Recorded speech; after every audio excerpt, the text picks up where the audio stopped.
हमारे साथ मौजूद है सिद्धार्थ राजहंस, एप्पल के प्रोडक्ट मैनेजर हैं एशिया के, साथ ही साथ ये साइंटिस्ट भी है।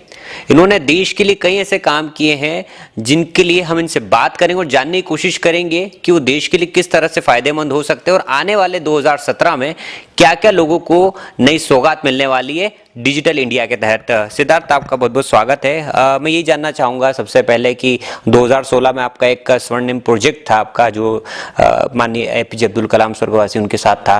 क्या रहा उस प्रोजेक्ट का और किस तरह से अब आगे बढ़ रहा है? जी सर, तो सबसे पहले इंडिया फर्स्ट न्यूज़ के सभी दर्शकों को मेरा नमस्कार। तो सर, ये प्रोजेक्ट पिछले साल हुआ था सर के निधन से पहले, डॉक्टर कलाम के।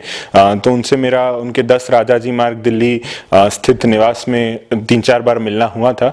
और ये एक क्यूब सैट है, दरअसल ये आउटरनेट नाम की टेक्नोलॉजी है जिसके थ्रू हम जस्ट लाइक सैटेलाइट पावर्ड हमारा टेलीविजन चलता है उसी तरह से इंटरनेट चला रहे हैं। और हम इससे इंडिया में इसका फोकस ये है कि हम सारे रूरल एरियाज को, जितने भी अंडर डेवलप्ड एरियाज हैं, उन्हें फ्री इंटरनेट प्रोवाइड करना चाहते थे।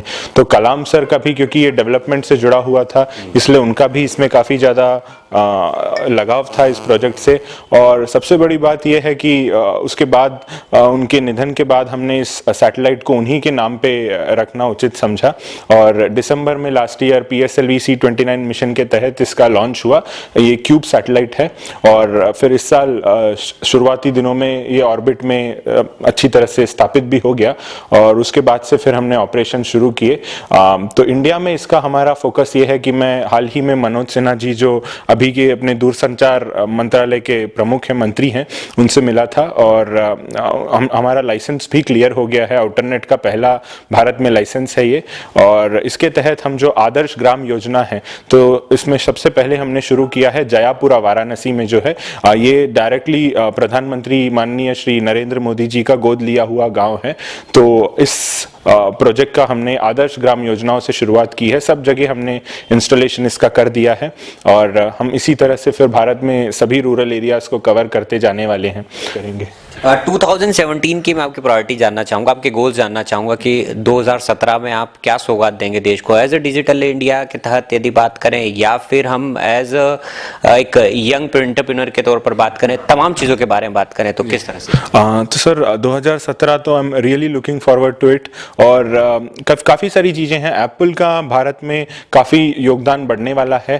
तो हम बैंगलोर में एक iOS एक्सेलरेटर लेकर आ रहे हैं जो कि मार्च तक शुरू हो जाएगा। इसके अलावा ऑलरेडी बात शुरू हो चुकी है, जो department of industrial policy and promotion है, डिप, उसके साथ एप्पल की खुद की प्रोडक्शन लाइन इंडिया में लाने के लिए।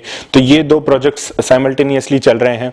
प्लस मैं रियली चाहता हूं कि थोड़ा स्किल डेवलपमेंट की ओर फोकस किया जाए, क्योंकि मैं ऑलरेडी इतने टॉक्स देते आया हूं यूनिवर्सिटीज वगैरह में। तो मैं सोच रहा हूं कि उस दिशा में अगर हम थोड़ा डेवलपर टैलेंट सशक्तिकरण की ओर काम कर सकें तो वो बहुत ज़्यादा एक इम्पॉर्टेंट गोल होगा हमारे पूरे स्किल इंडिया को भी फुलफिल करने में।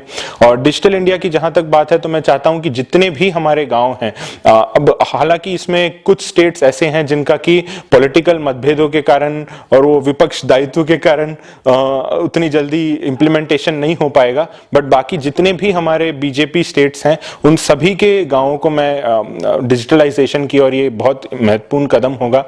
फ्री इंटरनेट है तो कस्टमर को इसका कोई खर्चा नहीं आएगा और इम्प्लीमेंटेशन के बाद मैं उम्मीद करता हूं कि सब इसका सदुपयोग करेंगे और भारत के विकास में ये मददगार साबित होगा।